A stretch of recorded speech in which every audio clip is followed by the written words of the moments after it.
When one looks at the American justice system and what the concept of parole is, when somebody gets charged with a crime, they are found guilty, regardless if they take a plea.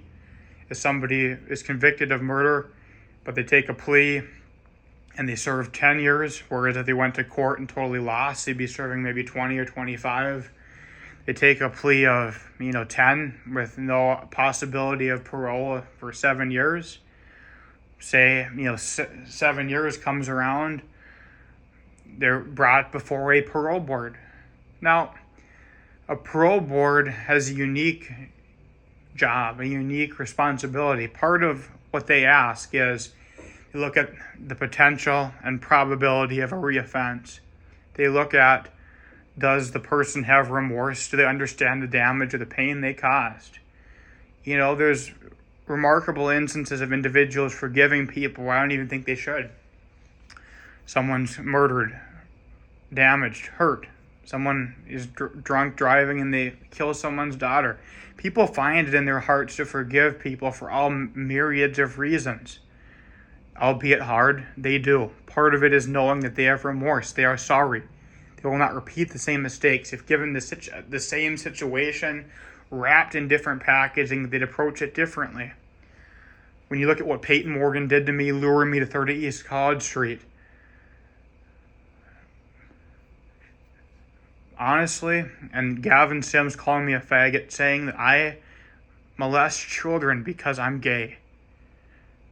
To me, an apology would be phenomenal. An apology would show to me, you know what? Sure, in their youth and their imprudence, they made a mistake. Saying, I'm sorry, Ian, I fucked up. I'm sorry, I messed up. To me, that shows people are growing. That they know the pain it caused, what it's done to me. And that if given the same circumstance, say they're at a job or they're living somewhere, and they've got someone else who's a male, maybe having feelings for them, they know to handle it better. They know that mitigating with context or just mitigating, saying, I'm not interested in dating you. Obviously, that can also play with fire of leaving it to be a gray area. Well, is that person gay or are they straight? Obviously, not providing context is obviously less of an efficient and surefire way to let someone down and to communicate the possibility or likelihood of something. But an apology would show that, they understand and that they are sorry.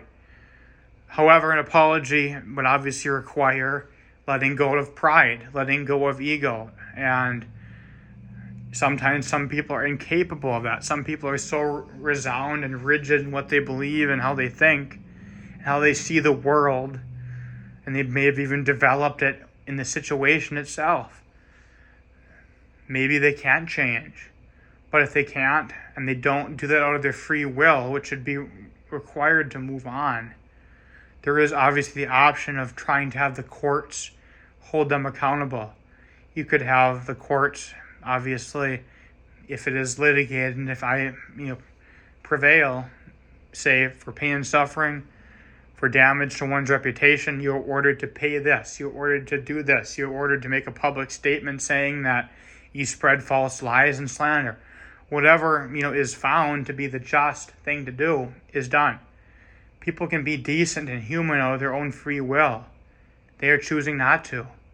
They're only hardening their resolve and their hatred and what they've done to me. To me, that shows that given 10 other situations similar, they do it again. They lure someone versus saying, hey man, I'm straight.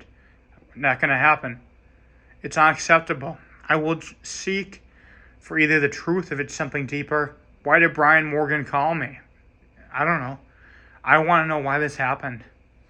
If not, given an apology, I will sue Gavin Sims and Payton Morgen. Thank you.